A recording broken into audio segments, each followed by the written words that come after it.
না না কাকু বলো ফুল দিয়ে মাৰা আছে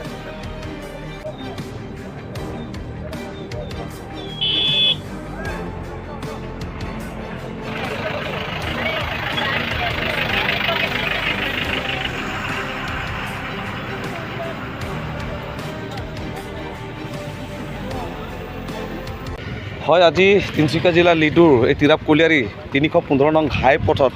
আজি প্ৰায় অঘনাই আমি দেখিবলৈ পাইছোঁ ইয়াত পথ দুৰ্ঘটনা যান বাহনৰ খুবেই হয় আৰু আজি ৰাতিপুৱা দেখিছোঁ আমাৰ লিডু কলিয়াৰী গাঁও পঞ্চায়তৰ পচাবিল গাঁৱৰ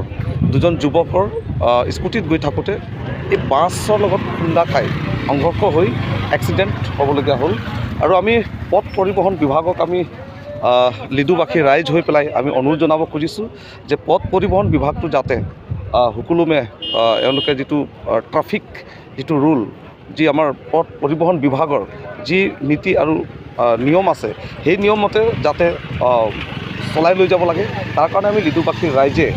পথ পৰিবহণ বিভাগক আমি অনুৰোধ জনাইছোঁ আৰু অঘনাই এনেধৰণৰ যাতে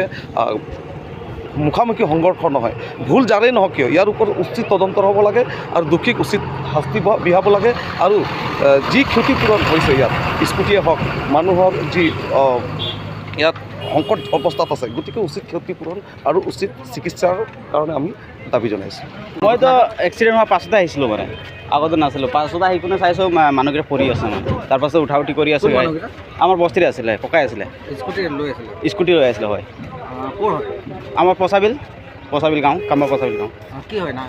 নাম একজনৰ নাম আছিলে গোবিন্দ গড় আৰু একজন আছিলে সুনীল সিং ৰাজপুত তেওঁলোকৰ অৱস্থা কেনে একজনতো পূৰা অৱস্থা বেয়া আছে আৰু একজন অলপ মানে ভালেই আছে মানে একজনতো পূৰা অৱস্থা বেয়া আছে হেৰি এতিয়া ক'লৈ নিয়া হৈছে এইটো মাৰ্কেটত লৈ গৈছে কোনে পুলিচ গাড়ীতে লৈ গৈছে ভুলটো কাৰ আছিলে ভুলটো এইটো মই পাছতে আহিছোঁ এইটো ক'ব নোৱাৰোঁ মানে মইতো শুনিছোঁ মানে এইটো গাড়ী বচালাৰটো মাৰিছে বুলি গাড়ীটো মাৰি হয়